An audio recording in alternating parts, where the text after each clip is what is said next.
We begin today the Gemara on Daf Nun Vav, 4 lines down from the top of the Yama. The Gemara here is speaking about Yayin Nesach. The Mishnah before in Daf Nun Hey is discussing at what stage of the processing of the wine does it enter into the category of being finished wine, that then this wine of a goy will be aser bahana because of it being stam yenam, that chachamim will geyser that wine of a goy is aser because of the chashash of them pouring it for Avoda Zara Yayin Nesach.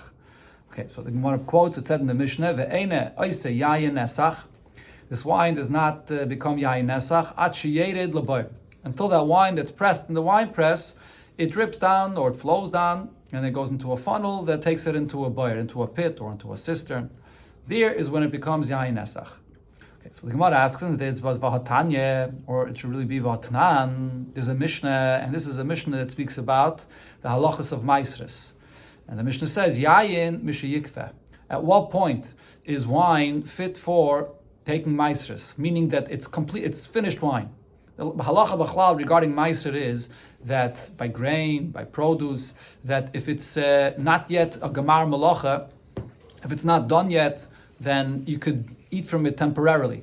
After there's the Gemar Malacha, which is Miruach, so then you can't eat from it anymore. The question over here is regarding wine. At what point is the wine done that you can't drink from it temporarily? And that's Mishayikfeh. Mishayikfeh means when the wine is in the pit, and not only is in the pit, but then there's the sediments, the grape skins and the seeds that float to the top, and you're able to remove them to that it should be pure wine. So it's not enough that it flowed into the pit. You have to wait until the sediments float to the top. That's when it's considered to be finished wine, that it's chayiv and meiser. So the Gemara is assuming that the same should be here regarding Yayin Nesach, that only when it's wine, when it's finished wine, is when the halachas of Yayin Nesach and Stam Yenam should apply. So Amar Rava answers like Kashya. There's no contradiction from that Mishnah in Maisres because there's actually a machlekes about this. Ha Rabbi Akiva and V'ha Rabbanan. The Mishnah there is Rabbi Akiva, and our Mishnah follows Rabbanan. The Tanan or the Tanya, here's a brayso. We learned in a brayso that says Yayin Mishayered L'Bayr. Wine, once it flowed into the pit, that's when it's finished wine. Rabbi Akiva, but Rabbi Akiva says Mishayakfeh, when the sediments rise to the top. So we clearly see that this is a machlekes. Now the Gemara wants to know regarding Rabbi Akiva's opinion that said Mishayakveh, Yiboyelohu, the Shaila was asked, at what stage was he speaking about? Kippui Debar, was he speaking about when the wine is still in the pit, and there, after a while, the sediments that rise to the top, you're able to separate them? Oi, Kippui Dechavis, or maybe he was speaking about a later stage, because after it's in the pit, the wine is transferred into a barrel, and even after it's transferred into the barrel, and they already purified it to some extent, they removed the sediments that rose to the top, but there's still what's left, that when you pour it into the barrel, there'll be additional sediments that will come to the top and they'll remove it again. So maybe when Rabbi Akiva said Mishayakveh, maybe he was talking about in the barrel. Says the Gemara, Tashema, I'll bring you a raya from the Mishnah that we quoted before, the Tanya, or here it's the Tanan, going back to that same Mishnah before in Maisres. So it says there, Yayin Mishayakveh, that the wine becomes chayiv and maisris when the sediments, that is, rises to the top. And then it says that va'afal pi shakofa, even after the sediments rose already to the top in the wine that's in the pit, but kailit minagasal yaina, he could take from the wine that's still in the press above the pit, or minatziner, or from the pipe where the wine flows from there into the pit, and b'shaisa, from there he could drink. You're not chayiv from Maisris, he can drink temporarily from there. So Shmamina, from the lashon of the Mishnah, you clearly see that kippoi debar kamrinan, that when we're talking about Mishayakveh, it's talking about regarding the pit. If it was talking about the barrel, then it wouldn't go back to say, but he could drink from the wine press and the pipe. It's already in a barrel. It's in a much further stage. The fact that the Mishnah there is clarifying, but he could still drink from what's on the press, on the top, means that we're talking over here, Mishayakveh, is once the wine is in the pit, and in the pit there, the sediments rise to the top. But really at that stage of the process, it's really grape juice. It's not. Al-Khanami. I'm referring to it as wine, but it's called grape juice. We call it wine. It's not halacha because correct. Right. But I'm saying is the fact that it's grape juice. It's not really roy for avoid even for a goy's Avoda Zara. It's juice. They only use They only use I'm not sure about that, about what they use. But regarding the halacha of yayin nesach, even though you're right, it's juice. It didn't ferment yet, but once it's in this Even stage, if it's juice. it's legabi this. It's cold wine. It's the halacha of yayin nesach applies. Called yayin regito. Yeah, correct. V'hatani Rav Zvid. Okay, but the Gemara now has another question on this that we brought here. The machlokes between Rabbi Akiva and the Rabbanan. V'hatani Rav Zvid. B'debei Rabbi Shia, Rav Zvid, so he taught a brayso by Rabbi Shia that brought the opinion of the Tanakama and Rabbi Akiva, and he quoted it differently. What did he say? Yayin, when is it wine that you'll be chayiv in meiser mishayered lebayr? Once the wine is in the pit and v'yakve, and the sediments rise to the top. So that's the Rabbanan. And Rabbi Akiva says mishayashle b'chavius, that it's only after you take out the wine from the pit and you place it into a barrel. So you see over here that this is different than what we said before. Before we said that according to the Rabbanan, as soon as the wine flowed into the pit, it's chayiv and meiser. And Rabbi Akiva says in the pit, when the sediments rise to the top, that's when it's going to be chayiv. Here it says that everything is a step further. According to the Rabbanan, only after the sediments rise to the top in the pit, and according to Rabbi Akiva, only once it's placed into barrels. So the Gemara says, we have here this brayse that Rav Zvid taught. So tarza nami lahach kamaisa hachi. So you'll have to answer and explain what we brought before, the Mishnah we brought before, according to this brayse as well. That the Tanakama holds mishayered lebayr v'yakveh, that only once it's in the pit and the sediments rise to the top, that's when it's wine. And Rabbi Akiva says mishayashle b'chavius, that only after he takes it out of the pit and puts it into barrels. Yeah, okay, so that's how we're explaining what it said before in the Mishnah. So in the Mishnah before, when it said Mishayakfe, that's really the opinion of the Chachamim. Rabbi Akiva says it's only after it's placed in barrels. So now the Gemara comes back, according to this now, what we learned here, if so, ve'ela masnisan, so now going back to our Mishnah, regarding yayin nesach, diktani eina oisi yayin nesach achiyered lebayr. In our Mishnah, it says that the halachas of yayin nesach will apply once it flowed in and is now it's in the pit. So whose opinion is this? It's none of these opinions that we're mentioning here regarding maestris. The two opinions we have there, the moment it flows into the pit, it's not going to be chayiv in maestris yet. You have to wait until the sediments rise to the top, or even later after it's put into a barrel. So leimet lasa tanoi, does that mean that we have to say that there are three tanoim here? The tan of our Mishnah is a third opinion. So the Gemara says, loi, not necessarily do we have to say it's a third opinion. Shani yayin nesach da'achmiru berabanan. By yayin nesach, Chachamim were more stringent about this, that it should be in the category of yayin nesach as soon as it comes into the pit, which means that it could be, our Mishnah could be according to the Rabbanah's opinion, according to Rabbi Akiva's opinion.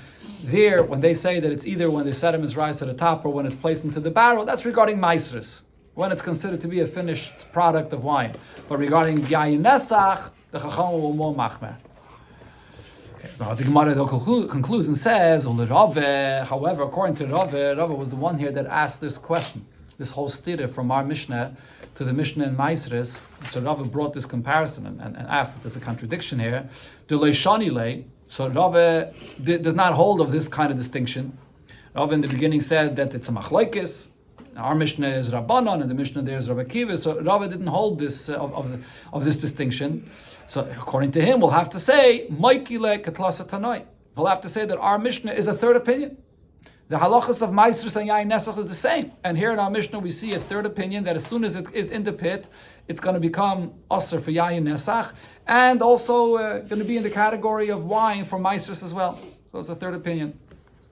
And actually, as Taisus here brings me, that we had the Gemara before in Daf Nun Hey, that really there's a fourth opinion about this, which is what was brought before, that the wine regarding Yayin Nesach, and l'chayr, it's not only regarding Yayin Nesach, according to Rava, even when it's still in the wine press before it's in the pit, the wine that's flowing in the wine press above and it's flowing down, going into the pit, already at that point, it's going to be asr, and therefore the Gemara before brought that Rav Huna says that you can't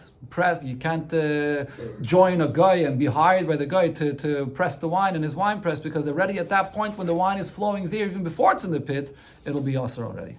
That was the Gemara before said that. That's the Mishnah Achreina. That was the later takana of the Chachamim, or the later opinion that the Chachamim said. Okay, going back to the lashon of the Mishnah, it said Masha beboyer asur. What's inside the pit is asur, v'hashar mutter. But the rest that did not flow into the pit yet is going to be mutter. Now, Omer Rav Huna said, Lo Shanu, the Mishnah was only taught, Elo Shloi Hechzer Gargusni Legas. Okay, so what's this Gargusni that the Gemara mentions here? This wine that flows into from the wine press, where the wine is pressed, and down into the pit, there is this basket, which is basically made as a sifter, where the wine flows through this basket, and whatever material it's made of, but it's basically made as a sifter. The wine flows through it, and then inside the pit. Okay, so now this basket that serves as a sifter, what happens? It picks up a lot of the grape skins and seeds from the wine that's flowing. Then, what do they do with it after it gathers? They take it out, and they put it back. All that was gathered into this basket, they put it back into the wine press to get more wine out of it. Okay, so therefore Rav Huna says that loishanu ala shlehechzer gargusni legas. This that we said that only the wine that's in the pit, but not what's above still out of the pit. So that's only what was not returned from this gargusni, from this basket, to put back into the press. Aval hechzer gargusni legas, but that from what he has in this basket that's used as this sifter. And he takes it and puts it back into the wine press, aser. That is going to be aser. Those sediments that were caught there in this basket that he's returning, they already have the status of yayin nesach, and it will be aser. Okay, so the Gemara explains why this is. Gargusni gufe b'mai kamitzera. The contents of this basket, how is it becoming aser? Why, if you take that and put it back into the wine press, will it now aser everything? Says the Gemara, it would seem the pshat here would be that it's benitzuk. It's because there's a flow, and therefore the connection of the flow from what's inside this basket that then flows into the pit, since there's a direct flow from what's inside this sifter, inside this basket, into the pit, that flow connects them to make it aser. That's what it would seem. But now, this halacha, though, that is something which will be discussed later in the Masechta, whether this flow is a connection that makes it aser or not. So now, according to what Rav Huna said, Shema Mina, from this we could learn, nitzok, this flow from the basket to what's inside the pit, chibor, this is considered to be a connection that makes whatever is inside this basket aser. So the Gemara answers though and says that's not necessarily the case. That's not the pshat. That's not the reason why what's inside the basket would be aser. And says the Gemara, no, the reason why what's inside the basket that becomes aser is like Rab Chia explained. This is a case that the Gemara brings here later in the Masechta, that if a yid has his barrel of wine and the guy has a funnel, where the funnel of the guy touches the wine from the guy that has in the funnel, it touches the wine of the yid. So pachsasa means there's a mixture that touches, and in such a case, what happens is the wine of the yid becomes aser because of the mixture from that wine that's in the funnel of the guy. So hachanami over here as well, shepachsasai bayrai. The issue with this sifter, this basket that there is inside the boir, is not just a flow. It's because it's on top of the pit, and the wine that's inside the pit rises high enough that it mixes. It mixes together with the wine that's inside this basket.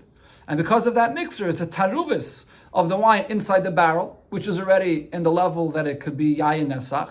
And then there's the wine inside the barrel that's not, but because there's a mixture, so therefore it becomes aser. That's what we're talking about over here.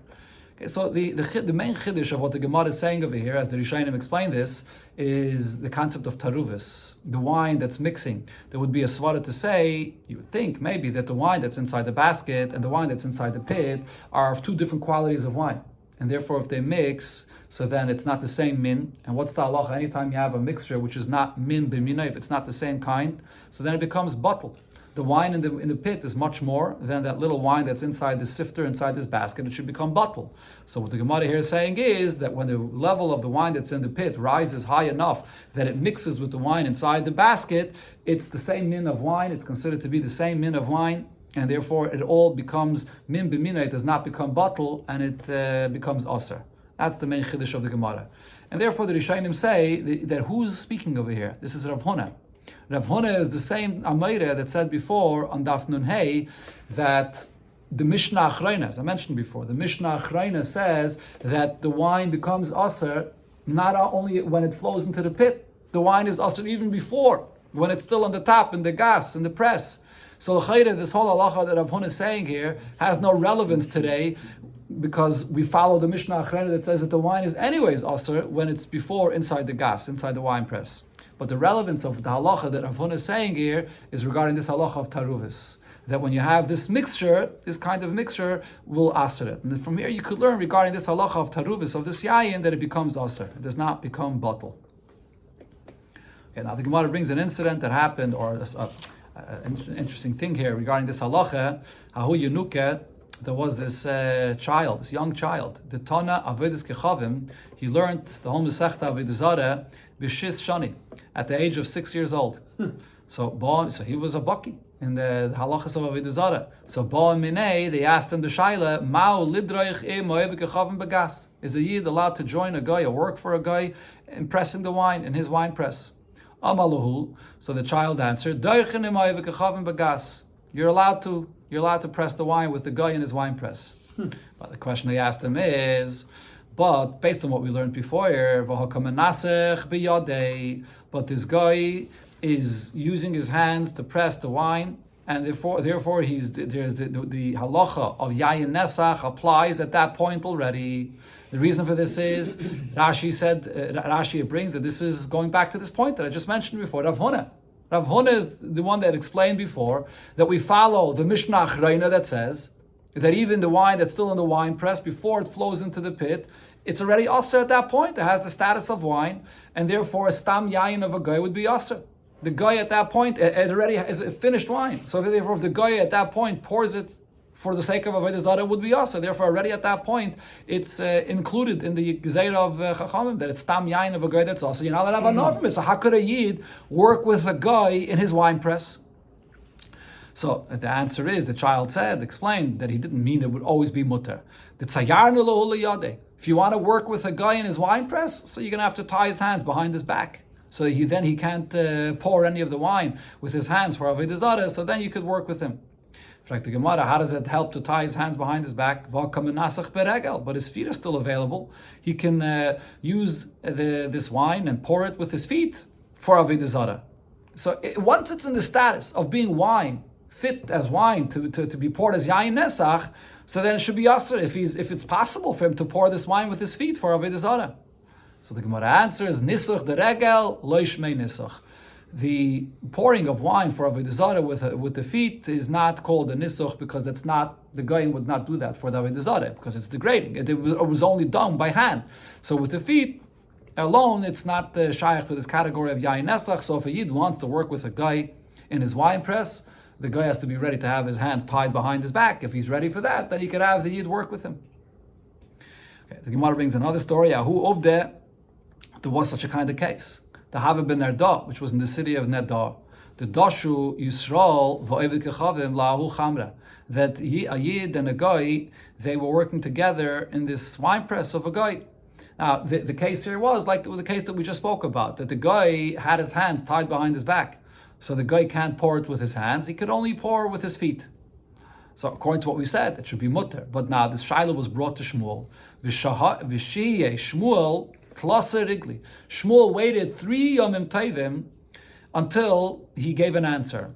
As Rashi here says, that in the time of the Yom Tif, everyone would gather to come and learn the halachas and Pesach and Shavuos and in Sukkos. And then there were many Talmidei Chachamim that were there. Shmuel was waiting to hear from one of these Talmidei Chachamim if he would get an answer for this shaila. So the Gemara asks, what is it that Shmuel was waiting to find out? My time, what did he wait for? Ileime is the reason that he waited, Mishum de Kasavar, because he was thinking to himself, the Imashkachna, Tana, the Osar, Krabnasan, maybe over this time I'll find a Tana that will teach me that this case will be Osir Bahana, like Rab Noson's opinion, which the Gemara quotes right here, that according to Rab Noson, that in this kind of a case where the guy touches the wine, it becomes Osir Bahana. Even though he's not able to pour the wine with his hands, and he could only touch it in some other way with his feet, it'll still become Asr Ba'ana. So Shmuel was waiting, maybe he'll find someone to be Machmer regarding this case. The Tanya, as we learned in a Braisa, this Braisa is talking about wine of a Yid. But now what happens if Modadoi, a guy comes to measure this wine that's in this barrel of a Yid, and he measured it Bein Biyad, he measured it directly touching the wine with his hands, or Bein Beregel, or he measured it with his feet, Yemocher. This wine, the Yid could have anah from this, he could sell this wine. That's a Tanakama. In other words, the Tanakama says the fact that the guy just touched this wine does not make it Yayin Nesach. What does Yayin Nesach mean? Yayin Nesach, as we'll see later here, the more details of the halachas of Yayin Nesach is coming, that Yayin Nesach is usually when a guy takes the wine and literally physically pours it for Avoda Zara. That's Yayin Nesach. Now, if a guy is not pouring it, but he's sticking his hands into the wine, even for Avoda Zara, as we'll see later, this is what's called Shichshuch.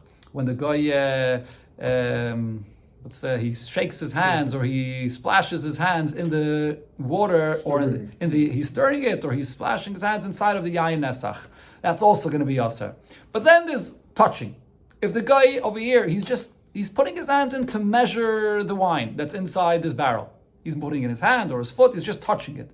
So according to this Tanya, the Tanakama says when the guy touches the wine, over there, the halacha of Yayin Nesach does not apply, and even the Gzeira of the Chachamim of Stam Yainam, it does not apply either, and it'll be Mutter Ba'ana. However, even though it's Mutter Ba'ana, but in this case, it'll be also to drink though from it. Because there's another Gzeira regarding Yayin of a guy, and that's the Gzeira of Chasnos, that you may not drink from the wine of a guy, not to come to have close relationships with them in order not to marry a guy. So that halacha of eating, or drinking the wine, would still be Aser. That's the Tanakama. Rab Nosson Omer, however, Rab Nosson says, Biyad Aser. If the guy stuck his hands into the wine, then it'll be Aser. Beregel mutter. If he only stuck his foot into this wine, then it'll be Aser. So the chiddush of Rab Nosson is that even though the guy did not pour the wine, the guy did not even shake his hands inside, just stuck his hand in to measure it, it'll become Aser Bahana right away through this. Okay, so now the Gemara is wondering, is this the opinion of Rab Nosson that Shmuel was waiting to see whether we would Aser this wine that the Yid was pressing together with the guy? But the opinion of Rab Nosson, though, is not relevant to this case that was brought to Shmuel. Because, Medom Rab Nosson, what was the chiddush of Rab Nosson that this wine would be Aser Bahana Biyad? That's only if the guy stuck his hand in to measure it. But Beregel, if he's only stuck his foot inside, Miyama, that he did not say. He clearly says actually only Biyad, not Beregel. The case that was brought in front of Shmuel was when there was a Yid and a guy that were pressing the wine together, but the guy had his hands tied behind his back. So hello, therefore the Gemara says the reason why Shmuel was waiting to find out whether what the psak din in this case would be, because the imeshkachne tana de shari Rab Shimon, because maybe Shmuel was waiting to see if he could find a tana that would be mater. He wanted to see if he could be lenient to be mater like this tana, like Rab Shimon, isharye afil b'shtia. He would be mater. This is a third opinion that says that when the guy touches the wine, it would be mutter even to drink. This is what we'll see over here later. It says that Rab Shimon holds, what happens if you have a pit of wine and a guy falls inside of it? So the guy touched the wine. He fell inside of it. But he didn't, there's no Yayin Nesach, he wasn't Meshachshech in the wine, he just fell into it. So the guy touched the wine basically. According to Rab Shimon, not only is it going to be mutter bahana, like the Tanakama that we just brought here, Rab Shimon holds it's going to be completely mutter even to drink. So over here in this case where the guy was pressing the wine together with the Yid and he touched it with his foot, both according to the Tanakama and Rab Nosson, it would still be aser to drink. It might be aser mutter bahana, but it will still be aser to drink. So Shmuel was waiting to see whether anyone will bring him a braisa that we will paskin like Rab Shimon that says that in such a case it could even be mutter to drink. That's the reason why Shmuel waited.